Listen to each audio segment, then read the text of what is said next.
Students, आज का topic है 1949 ईस्वी की चीनी क्रांति के कारण या परिस्थितियाँ। क्या कारण रहे या क्या परिस्थितियाँ रही कि 1949 में क्रांति हुई। इस क्रांति को साम्यवादी क्रांति भी कहा जाता है। तो पहला है 1911 की क्रांति। साम्यवादी क्रांति का मुख्य कारण 1911 की चीनी क्रांति थी। इस क्रांति के फलस्वरूप चीन में मांचू शासन के साथ साथ निरंकुश शासन भी समाप्त हो गया। इसके बाद देश में गणतंत्र की स्थापना हो गई। लोगों को यह आशा थी कि नया गणतंत्री शासन उन्हें राहत प्रदान करेगा, परंतु वह लोगों की मौलिक समस्याओं का समाधान नहीं कर सका। इसके बावजूद चीन में गणतंत्र की स्थापना का लाभ यह हुआ कि चीन में विचार व अभिव्यक्ति की स्वतंत्रता मिली। अनेक राजनीतिक दलों का गठन शुरू हो गया, जिसमें कुओमिंतांग और साम्यवादी दल प्रमुख थे। इन दलों ने सरकार की कमजोरियों को उजागर किया। चीनी गणतंत्र की सरकार विदेशियों के प्रभाव से मुक्त नहीं हो पाई। इस बात का फायदा उठाकर साम्यवादी विचारधारा के लोग अन्य की तुलना में अधिक लोकप्रिय हो गए। इस तरह 1911 की चीनी क्रांति भविष्य की क्रांति की आधारशिला बन गई। नेक्स्ट पॉइंट है 4 मई का आंदोलन। प्रथम विश्व युद्ध में मित्र देशों की जीत हुई। प्रथम विश्व युद्ध में विजय के बाद मित्र देशों ने 1919 ईस्वी में पेरिस में शांति सम्मेलन का आयोजन किया। इस सम्मेलन में चीन भी विजेता की हैसियत से गया। चीन को यह आशा थी कि मित्र राष्ट्रों से उसे काफ़ी आर्थिक लाभ होगा। उसने अपनी मांगें प्रस्तुत की।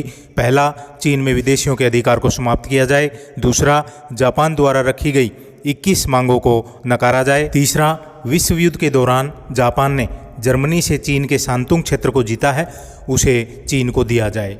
इस सम्मेलन में चीन को कोई विशेष महत्व नहीं दिया गया, जबकि चीन के कुछ प्रदेशों पर जापान का अधिकार स्वीकार कर लिया गया। 1919 के पेरिस शांति सम्मेलन में चीन को भारी निराशा का मुंह देखना पड़ा। इस सम्मेलन के निर्णय ने चीन के लोगों में राष्ट्रीय भावना जागृत की।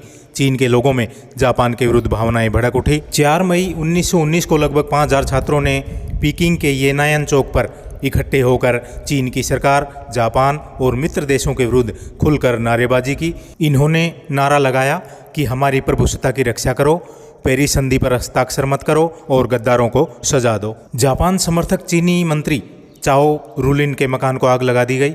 सरकार ने भीड़ पर काबू पाने के लिए शक्ति का प्रयोग किया। यह घटना 4 मई दिवस के रूप में प्रसिद्ध है।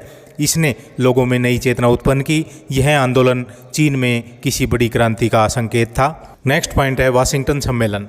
प्रथम विश्व युद्ध के बाद जो संधियां हुई उससे न तो जापान और न ही चीन संतुष्ट था। दोनों ही देशों में मित्र देशों के विरुद्ध आंदोलन उभर रहा था। अमेरिका के प्रयत्नों के फलस्वरूप मित्र देशों ने इस समस्या के समाधान के लिए प्रथम विश्व युद्ध के प्रमुख व विजेता देशों का सम्मेलन नवंबर 1921 में वाशिंगटन में बुलाया गया। इसमें 9 प्रसिद्ध देशों ने भाग लिया। इसमें अन्य महत्वपूर्ण निर्णयों के अतिरिक्त चीन से संबंधित कई समस्याओं पर विचार किया गया, जिसमें निम्नलिखित निर्णय लिए गए। पहला, सभी 9 देशों ने चीन की एकता, अखंडता और स्वतंत्रता बनाए रखने का वचन दिया। दूसरा, सभी देशों को चीन में समान व्यापारिक और औद्योगिक सुविधाएं प्रदान की जाएगी। तीसरा, चीन में सभी विदेशी डाक एजेंसियां 1 जनवरी 1923 तक समाप्त कर दी जाएगी। चौथा, विदेशी शक्तियों ने अपनी सेनाएं चीन से बाहर निकालने का संकल्प लिया। पांचवा, बॉक्सर विद्रोह के समय चीन ने जो कर्ज विदेशियों से लिया था उसे माफ कर दिया गया। छठा, जापान ने चीन के शांतुंग क्षेत्र पर अपने अधिकार त्याग दिए। वाशिंगटन सम्मेलन चीन के लिए महत्वपूर्ण था। इसके निर्णय ने चीन में विदेशी शक्तियों के प्रभाव को कम किया। चीन को अंतर्राष्ट्रीय क्षेत्र में पहली बार सम्मानपूर्ण स्थान मिला। फिर भी चीन की सरकार जापान की साम्राज्यवादी रुचियों को नहीं रोक सकी। चीन की सरकार इस सम्मेलन के निर्णय को लागू नहीं करवा सकी। साम्यवादियों ने इस बात का प्रचार किया कि चीन की सरकार सम्मानजनक समझौता करने की स्थिति में नहीं है। अंततः यह 1949 ईस्वी क्रांति का एक कारण सिद्ध हुआ। नेक्स्ट पॉइंट है कुओमिंतांग का उत्थान।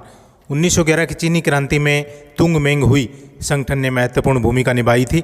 सन्यात सेन ने इस गुप्त संगठन की स्थापना की थी।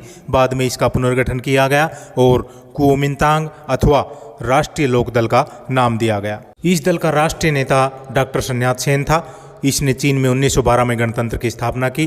प्रथम विश्व युद्ध के बाद कुओमिंतांग का प्रभाव बढ़ने लगा। भारी संख्या में चीन के विद्यार्थी इस दल के सदस्य बनने लगे। 1917 ईस्वी में चीन के कुछ बुद्धिजीवियों ने साम्यवादी दल का गठन किया। साम्यवादी और कुओमिंतांग के सदस्य धीरे धीरे नजदीक आने लगे। 1923 में सन्यात सेन ने रूस से सहायता प्राप्त की। चीन को अन्य विदेशी शक्तियों के प्रभाव से मुक्त करने तथा शक्तिशाली केंद्रीय सरकार स्थापित करने के उद्देश्य से रूस ने कुओमिंतांग को धन, हथियार और सलाहकार भेजने शुरू किए। 1925 में डॉक्टर sun yat-sen की मृत्यु हो गई। इसके बाद साम्यवादियों और राष्ट्रवादियों में मतभेद उभरने लगे। नेक्स्ट पॉइंट है चियांग काई शेक के नेतृत्व में राष्ट्रवादियों का नानकिंग पर अधिकार। डॉक्टर sun yat-sen की मृत्यु के बाद चियांग काई शेक कुओमिंतांग दल का नेता बना। चियांग का जन्म 31 अक्टूबर 1887 को चेकियांग प्रांत में फेंगुआ जिले के चेके नामक स्थान पर एक साधारण परिवार में हुआ। 1907 ईस्वी में चियांग काई शेक जापान गए, वहाँ सैनिक प्रशिक्षण प्राप्त किया। यह डॉक्टर sun yat-sen का सबसे विश्वसनीय शिष्य था। 1920 में चियांग काई शेक ने सेन के आदेश पर सोवियत सैनिक संगठन के बारे में जानकारी प्राप्त करने के उद्देश्य से रूस की यात्रा की। रूस से वापस आने के बाद चियांग काई शेक को वहम्पोआ की सैनिक संस्था का मुखिया नियुक्त किया, जहां कुओमिंतांग के सैनिक अधिकारियों को प्रशिक्षण दिया जाता था। सेन की मृत्यु के बाद चियांग काई शेक कुओमिंतांग सेना का प्रधान सेनापति बन गया। 1925 के अंत तक चियांग काई शेक ने कुआंगतुंग तथा कुआंगसी प्रांतों को कुओमिंतांग के अधिकार में ले लिया। 1926 में उत्तर में हुनान प्रांत से होते हुए यांगसी नदी पार की और यांगसी घाटी पर अधिकार किया। चियांग की प्रसिद्धि समस्त देश में फैल गई। जून 1928 में चियांग की राष्ट्रवादी सेना ने पीकिंग पर कब्जा कर लिया।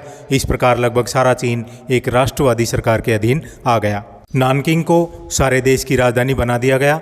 चियांग की सरकार को अमेरिका, इंग्लैंड, फ्रांस और इटली आदि अनेक पश्चिमी देशों ने मान्यता प्रदान कर दी। नेक्स्ट पॉइंट है राष्ट्रवादियों और साम्यवादियों में संघर्ष।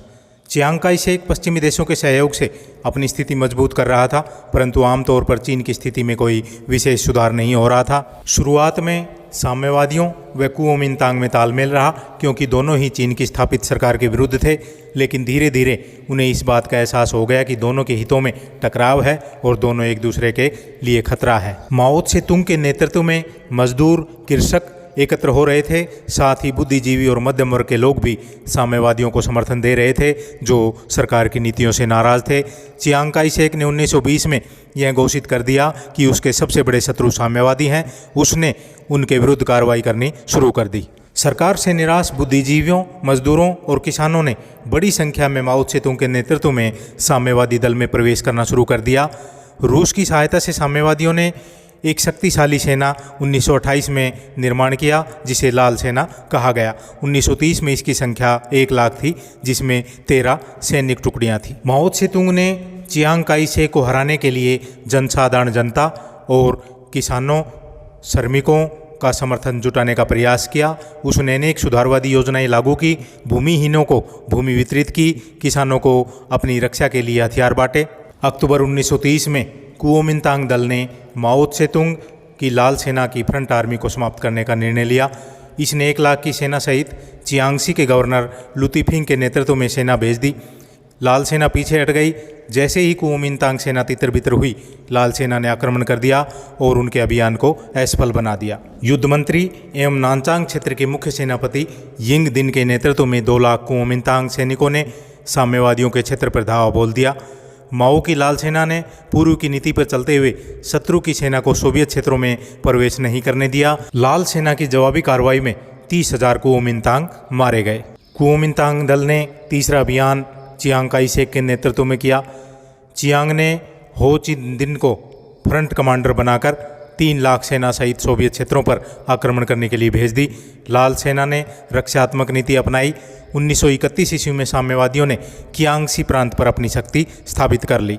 तो स्टूडेंट्स, ये थे 1949 की साम्यवादी क्रांति की परिस्थितियाँ। जो बचे हुए पॉइंट हैं वो अगले वीडियो में डाले जाएंगे। ये BA 6 सैम्पल उपयोगी हैं। Thank you.